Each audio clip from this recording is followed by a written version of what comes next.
2025 সালে যারা নতুন ভোটার হয়েছেন তারা কিভাবে অনলাইনে আপনার ভোটার আইডি কার্ডটা ডাউনলোড করবেন। ডাউনলোড করার জন্য আমি চলে আসলাম মেসেঞ্জারে। দেখেন তারা কিন্তু আমার সিমে একটা মেসেজ পাঠাইছে, congratulation Esin Ahmed your NID number. মানে এই নাম্বারটা আমাদের লাগবে।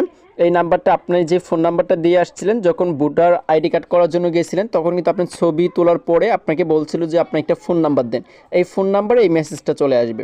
যেমন আমার এখানে আসছে, আপনারও কিন্তু চলে আসছে, আপনি চেক করলেই পেয়ে যাবেন। সো এখান থেকে এই যে কোডটা দেখতে পাচ্ছেন, এই কোডটা আমি নোট করে নিলাম। নোট করে নেওয়ার পর তারা এখানে বলতেছে যে এই যে এই আপনারা এটা ডাউনলোড করুন, এখান থেকে রেজিস্ট্রেশন করে ডাউনলোড করুন। এটা হচ্ছে গিয়ে সার্ভার। তো আমি এই লিঙ্কটার উপর একটা ক্লিক করলাম। ক্লিক করার পরে কিন্তু আমাকে অলরেডি তারা নিয়ে আসবে তাদের ওয়েবসাইটের মধ্যে। এই ওয়েবসাইটের মধ্যে নিয়ে আসছে। এখানে তারা বলতেছে এই যে এরকম একটা ইন্টারফেস কিন্তু আমাদের সামনে চলে আসছে।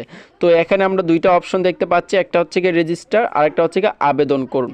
এই রেজিস্টার আর একটা হচ্ছে আবেদন করুন। আবেদন করুন এটা হচ্ছে কি যারা নতুন আবার ভোটার আইডি কার্ডের জন্য আবেদন করবে তাদের জন্য। সো আমরা এখান থেকে চলে যাব রেজিস্টার করুন, এখানে একটা ক্লিক করে দেব।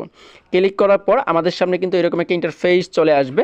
এখানে আমরা দেখতে পাচ্ছি জাতীয় পরিচয় নম্বর। এখানে এই যে আমাদের যেটা আমরা কপি করে নিয়ে আসছে আমাদের সিমে আসছে, এটা আমরা এখানে পেস্ট করে দিব। এরপরে এখানে আমরা জন্ম তারিখ দিব, মানে দিন দিব, জন্ম তারিখটা দিব, সব কয়টা সাল আমরা সঠিক করে দিব।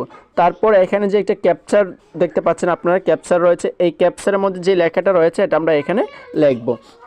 আপনারা ভালো করে লিখবেন যাতে ভুল না হয়। আমি এখানে লিখতেছি, দেখে দেখে লিখতেছি, আপনারাও দেখে দেখে লিখবেন। তো এই লেখাটা হয়ে গেলে নিচে উপরে দেখতে পাচ্ছেন সাবমিট অপশন, এই সাবমিটে একটা ক্লিক করতে হবে। সাবমিটে ক্লিক করে দেওয়ার পর এখানে এরকম একটা ইন্টারফেস চলে আসবে। এখানে প্রথমেই চলে আসছে বিভাগ।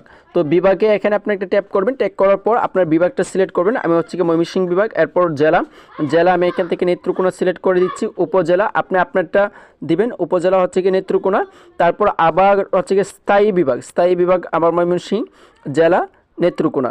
তারপর উপজেলা আমি এখান থেকে দিচ্ছি নেত্রকোনা সদর। আপনি আপনারটা দিবেন। দেওয়ার পর এখানে দেখতে পাচ্ছেন পরবর্তীতে একটা ক্লিক করে দিবেন।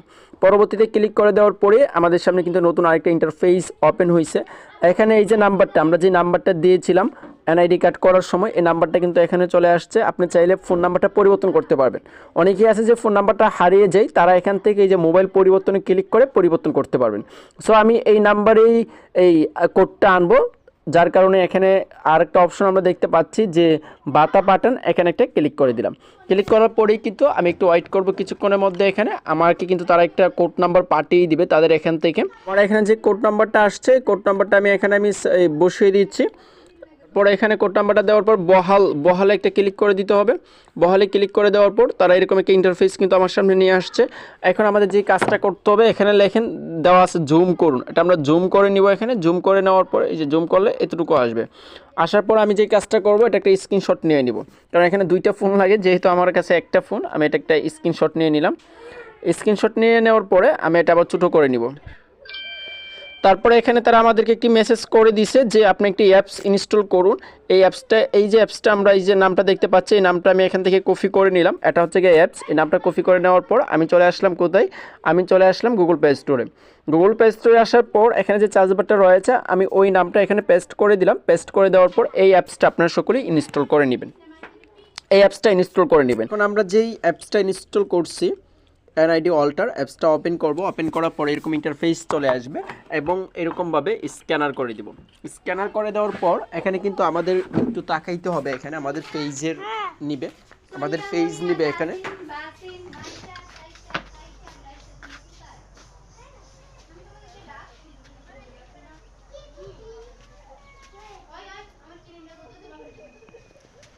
তো এখানে কিন্তু হয়ে গেছে, তারা কিন্তু নিয়ে নিছেন। নিয়ে নেওয়ার পর এখানে ওই ওয়েবসাইটের মধ্যে আবার নিয়ে আসবে।